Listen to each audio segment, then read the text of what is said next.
అనుదినమన్న శ్రోతలకు మన ప్రభువును రక్షకుడై ఉన్న యేసుక్రీస్తు యొక్క సరిసాటి లేని మహా గొప్ప పరిశుద్ధమైన నామమున దుశుభములు. నేడు 2025 సంవత్సరము సెప్టెంబర్ మాసము 15వ తారీఖు సోమవారం నాటి ధ్యానాంశము ఆకాశపు అగ్ని. యెషయా గ్రంథము 64వ అధ్యాయము 2వ వచనమునందు, దేవా గగనమును చీల్చుకుని నీవు దిగివచ్చుదువుగాక, అగ్ని గచ్చ పొదలను కాల్చు రీతిగాను అగ్ని నీళ్లను పొంగజేయు రీతిగాను నీవు దిగివచ్చుదువుగాక, నీ సన్నిధిని పర్వతములు తత్తరిల్లును గాక. యెషయా గ్రంథము 64వ అధ్యాయము అనున్నది ఉద్యమం కొరకు ప్రభువు అనుగ్రహించున్న ఒక లేఖన భాగమై ఉన్నది. ఈ అధ్యాయం యొక్క ప్రతి ఒక్క వచనమును ప్రార్థనతో చదివి చూడుడి.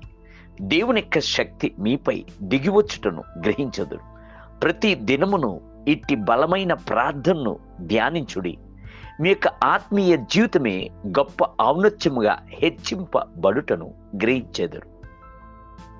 యెషయా ప్రవక్త, దేవా గగనమును చీల్చుకుని నీవు దిగివచ్చుదువుగాక, అగ్ని గచ్చి పొదలను కాల్చు రీతిగాను అగ్నిని కుమ్మరించుము అని బతిమాలుచున్నాడు.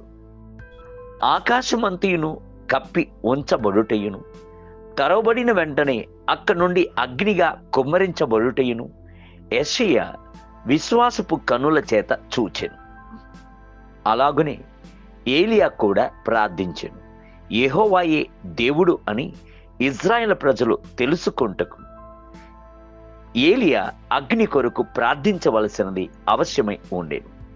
బైబిల్ గ్రంథము సెలవిచ్చుచున్నది, అస్తమయ నైవేద్యము అర్పించు సమయమున ప్రవక్తయగు ఏలియా దగ్గరకు వచ్చి ఇలాగు ప్రార్థన చేసెను, యెహోవా అబ్రహాము, ఇస్సాకు, ఇజ్రాయేలు దేవా, ఇజ్రాయేలు మధ్య నీవు దేవుడివై ఉన్నావనియు నేను నీ సేవకునై ఉన్నాననియు నేను ఈ కార్యం అన్నియును నీ సెలవు చేత చేసి తినని ఈ దినమున కనబర్చుము అని ప్రార్థించినప్పుడు, మొదటి రాజగ్రంథం 18వ అధ్యాయము 36వ వచనం, యెహోవా యొద్ద నుండి అగ్ని దిగివచ్చి దహన బలి పశువును, కట్టెలను, రాళ్లను, బుగ్గిని దహించి కందకమందున్న నీళ్లను ఆరిపోజేసాను.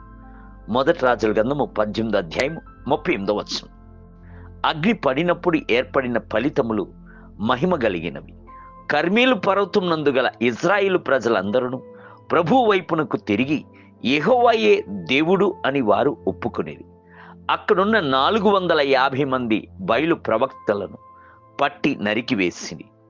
నేడు బయలు అను దేవుడు గాని దాన్ని తీసుకొచ్చిన ఫిలిష్తీయులు గాని ఒక్కరు కూడా లోకమునందు లేరు. నేడు ఇటువంటి నూతన అగ్ని యొక్క అభిషేకము మన భారతదేశమునకు మిగులు అవశ్యమై ఉన్నది. దేవా గగనమును చీల్చుకుని నీవు దిగిరమ్ము అని మనము కూడా ఆసక్తితో ప్రార్థించేదమా? ప్రభువా, నన్ను అగ్ని జ్వాలగా మార్చుము, పాపము సమీపించని అగ్నిగాను శోధన మమ్ములను ఓడించలేని అగ్నిగాను మార్చుము అని గోజాడెదమా? ఆనాడు సొదొమ గొమొర్రాల యొక్క పాపములు ఆకాశమునకు అంటినప్పుడు ప్రభు ఆకాశం నుండి అగ్నిని గంధకమును కుమ్మరింపజేసి ఆ పట్టణములను నశింపజేసెను. అది నశింపజేయుచున్న అగ్నిగా ఉండేను. అయితే నేడు మనము ఎదురు చూచున్న అగ్ని దహించు అగ్నిగాను, శుద్ధీకరించు అగ్నిగాను, పొటము వేయు అగ్నిగాను ఉన్నది. దేవుని బిడ్డలారా, ప్రభు యొక్క రాకడకు జనులను సిద్ధపరచు పరిశుద్ధ అగ్ని మనకు కావలెను. నేటి ధ్యానమునకై అప్పుడు యెహోవా ఉరుములను వడగండ్లను కలుగజేయగా పిడుగులు భూమి మీద పడుచుండెను. యెహోవా ఐగుప్తు దేశం మీద వడగండ్లను కురిపించెను. నిర్గమకాండము 9వ అధ్యాయము 23వ వచనం. నేటి వేద పఠనము ఉదయము సామెతల గ్రంథము 22, 23 మరియు 24 అధ్యాయములు. సాయంత్రము కొరింథీయులకు రాసిన 2వ పత్రిక 8వ అధ్యాయము. ప్రభు మిమ్ములను దీవించునుగాక. ఆమేన్.